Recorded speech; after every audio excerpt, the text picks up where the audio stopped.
Reality, illusion, perspective, such entertainingly primitive concepts. To the ordinary mind, reality is a comfort, a framework, a simple answer in a world too complex for them to comprehend. They cling to what they see and call it truth, as though their fragile senses are worthy instruments of measurement. Illusion, however, is far more honest. It reveals how easily the mind can be manipulated, reshaped, redesigned. A single stimulus here, an altered perception there, and suddenly the righteous become terrified, the brave become obedient, and the ignorant remain exactly as they are, amusing test subjects. Perspective is the real culprit. Every creature insists that the world they observe is the world that exists. How absurd. A worm beneath the soil believes the universe is made of dirt. A human believes emotion is strength.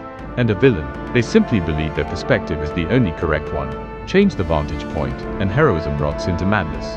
Sin transforms into duty. Beauty becomes something grotesque. In the end, the difference between what is real and what is illusion is only a matter of who is conducting the experiment.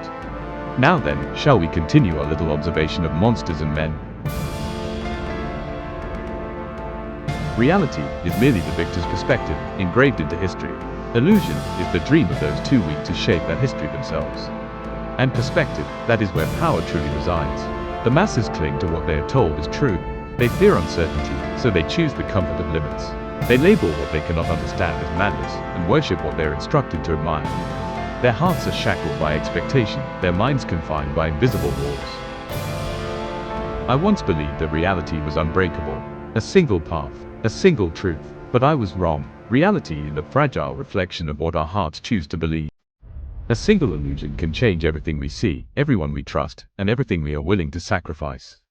I have walked through life as both weapon and sinner. Some call me a traitor, others call me a protector.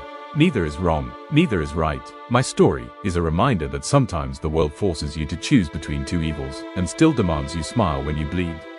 People like to think they understand justice. They believe villains act simply because they thirst for chaos. But look deeper, and you will find something else, wounds, invisible to everyone but the one suffering.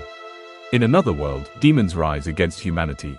Their claws drip with the blood of the innocent. Yet, in their final breath, we see how human they once were. A brother who only wanted to protect his sister. A son rejected by the only family he had. A young girl who trusted the wrong hand because no one else offered theirs. We see their memories, we feel their regret, and suddenly, our hatred becomes sorrow. We whisper to ourselves, if only someone had helped them sooner, would they still have become monsters? Pain is powerful. It twists the heart. It stains the soul. It convinces you that the world must hurt as you have hurt. But understand this, tragedy explains the path a person takes. It does not justify the harm they cause along the way. Even I, who carried my clan's fate upon my shoulders, cannot escape that truth. I chose to become the darkness to protect the light behind me. I stole away futures. I severed bonds that could never be mended. My intentions were pure, but my actions carved wounds into those I loved most.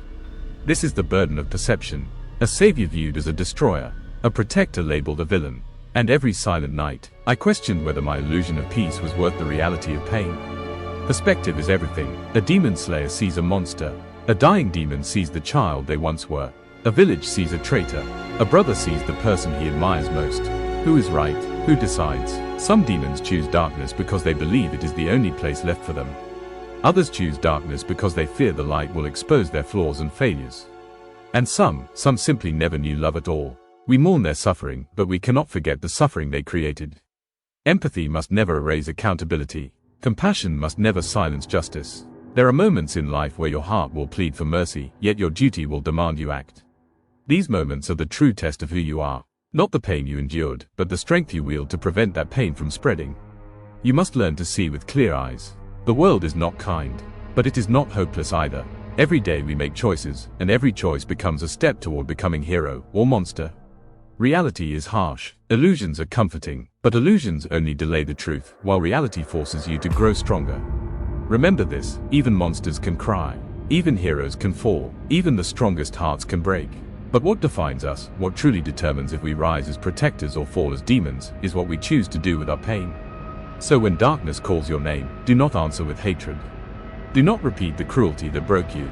Rise above it. Become the one who ends the cycle instead of fueling it. Open your eyes. Reject the comforting lies. Whether shinobi or demon, whether child of fate or survivor of tragedy, our legacy is written not by the suffering that shaped us, but by the lives we protect from that same suffering. That is the thin line between illusion and reality. That is the choice between monster and man.